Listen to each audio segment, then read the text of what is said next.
Bago natin simulan tong Apeiron review mga boss, gusto ko lang sabihin to stable pool, no? Sa lahat ng mga interested mag-staking dyan, meaning magpapasok kayo ng crypto kahit na anong currency at passive income, no? So parang time deposit mga boss in layman's term, no? Time deposit na parang nasa crypto.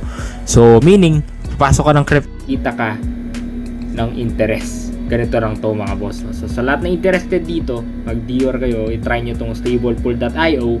You should always do your own research first before you enter in this type of NFT and crypto projects, guys. So if you're interested, then the link will be on the description below. So ito na mga boss, simulan na natin yung Apeiron review. Ito na mga boss, bagong NFT play to earn game na naman ito ang Apeiron. Kung may extra time ka, halika review natin to mga boss. Let's go!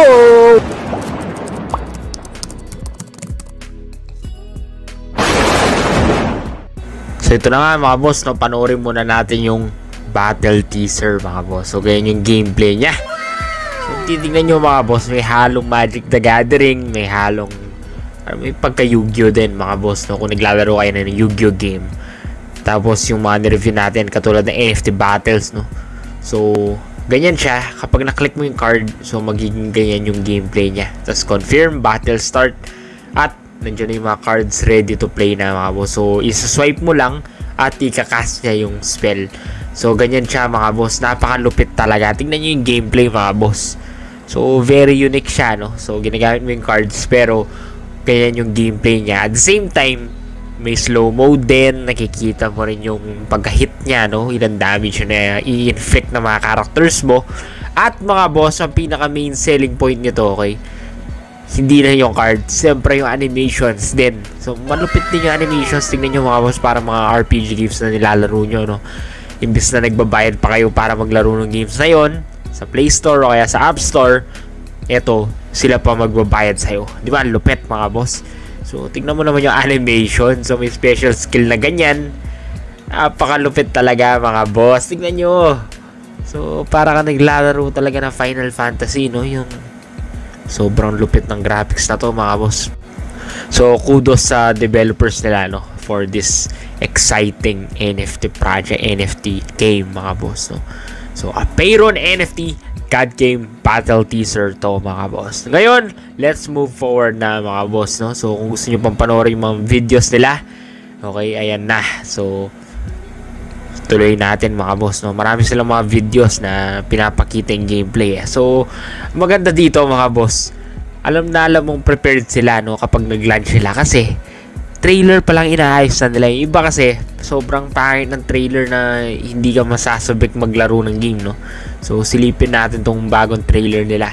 Ayan, no. So naliligo, okay, nagbabat ka. Yung mga boss, napakalupit talaga.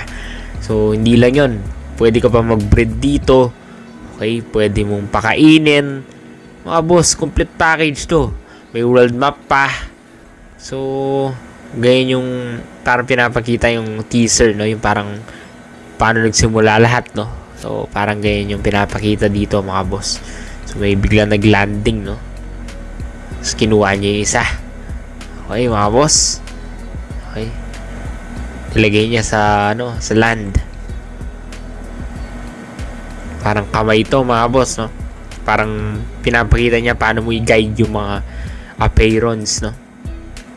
Anyway mga boss, kung gusto niyo yung ganitong klase na gameplay na sobrang dami mong ginagawa, bukod sa magandang graphics, kinokontrol mo pa yung mga Apeiron, meron ka mga parang inaalagaan, meron mga world map, iba't iba yung weather, iba't iba yung pwedeng ma-plant, iba't iba yung pwedeng makain, nagagawa mo lahat. Grabe mga boss, napakaraming gawin dito sa Apeiron NFT na to, no. Tapos yung project pa nito, partner siya ng Warner Crypto, no. So ang dami talagang positive nitong game na to, no. So mamaya sasabihin ko rin yung cons, no. Hindi naman lahat ng games puro positive, no. So meron din cons sa game na to para malaman nyo mamaya, no. But anyway guys, kung nakikita nyo, kung gusto nyo yung ganyan na sobrang daming ginagawa, okay, kasi hindi naman lahat sa inyo gusto yung ganito yung mga iba gusto yung madaling game lang, hindi masyadong hassle, no. Then I suggest, okay, mag-DOR muna kayo mga boss, kasi your money, your choice, nasa inyo pa rin ang decision mga boss, no. Pero kung titingnan nyo, panalo yung mga trailer nila, no. Sobrang dami nagagawa sa trailer, pinapakita, no. Anyway, Yung designers nila, malulupit lahat. Hindi naman magawa ng ganyang kagandang trailer kung hindi magaling yung designer, no? And also yung editor, no?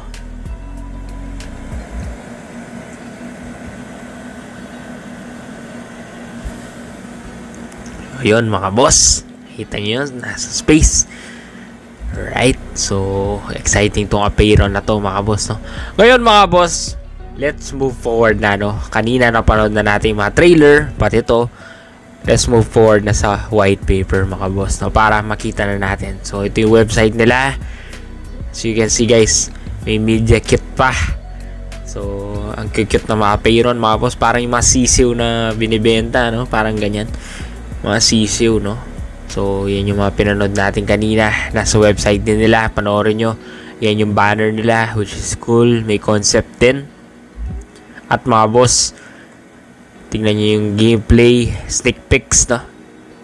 Sobrang lupit ng graphics ng game, no? I really do believe Apeiron has big potential mga boss kung ganyan kaganda, ganyan kalupit yung graphics, ibang klase, no? Tapos yung partner companies pa nila malulupit. So now, let's move forward mga boss, no? So sinasabi dito mga boss, world first CAD game with NFTs daw to. Trade token system, play to earn and alliance token. May governance din. So may metaverse pa mga boss. So napakadami, no? Tingnan nyo, Primal Fire. Actually yung NFT sa taas kamukha niya, no? Gundam, no? Tapos meron din exchange for a better revolution. May marketplace sila. So may breeding nga, sinabi ko kanina, may breeding, iba't iba yung traits, no? Kada Apeiron. Tapos may Gadiverse pa, yun yung metaverse dito. So inspired by classic games to, no? So may PvE, PvP, action RPG. At mga boss, talagang complete package, pati tokenomics nandito na. So meron din governance token mga boss, no? Para sa voting rights and decision, no? Decision making, no? Para aware kayo. So meron din mga guilds dito in group. Yan yung token distribution. Grabe mga boss. So 5% advisor, 14% P2E, 20% dev team. So i-check nyo yan mga boss kung nakalock talaga, no? Pero nakasulat dito, naka-vested naman 80 months. So which is good, no? Dapat lang. Lalo na yung dev wallet, major factor yan. And liquidity. Tapos dapat yung nag-private sale, naka-vesting din para hindi agad mag-liquidate yung mga nag-private sale. Right? So yan yung mga tinitingnan nyo sa NFT games mga boss. But anyway, yan yung team nila. So hindi ko makita yung social medias nila, no? So yan yung isang con na nakita ko dito. So bakit ganyan yung mga pinakita nila, no? But anyway mga boss, kung titingnan nyo yung PDF dito, meron pa silang pitch deck mga boss. So talagang preparado to mga to. So para maintindihan nyo in detailed, no? Yung system nila, yung TGE, makikita nyo rin dito kailan yung TGE, and also yung mga NFTs, yung mga description, yung mga kailangan nyo malaman na detailed na traits nandito mga boss, no? I-check nyo na lang para kayo mismo mag-check mga boss. So kung gusto nyo yung ganito, yung DDoS yung devs pero trusted yung mga partners nila, then nandun yung risk mga boss, no? So far so good naman. Yung graphics, gameplay, yun lang talaga nakita kong con, yung sinabi ko kanina. Pero overall, it is a nice na exciting, no? Apeiron NFT guys. It has big potential, but of course the risk is there. And also I really do believe in this project mga boss. So ingat kayo mga boss. Sinapanize na yung mga boss. Follow nyo sa social media for the latest updates. Join their Discord. Ingat kayo mga boss.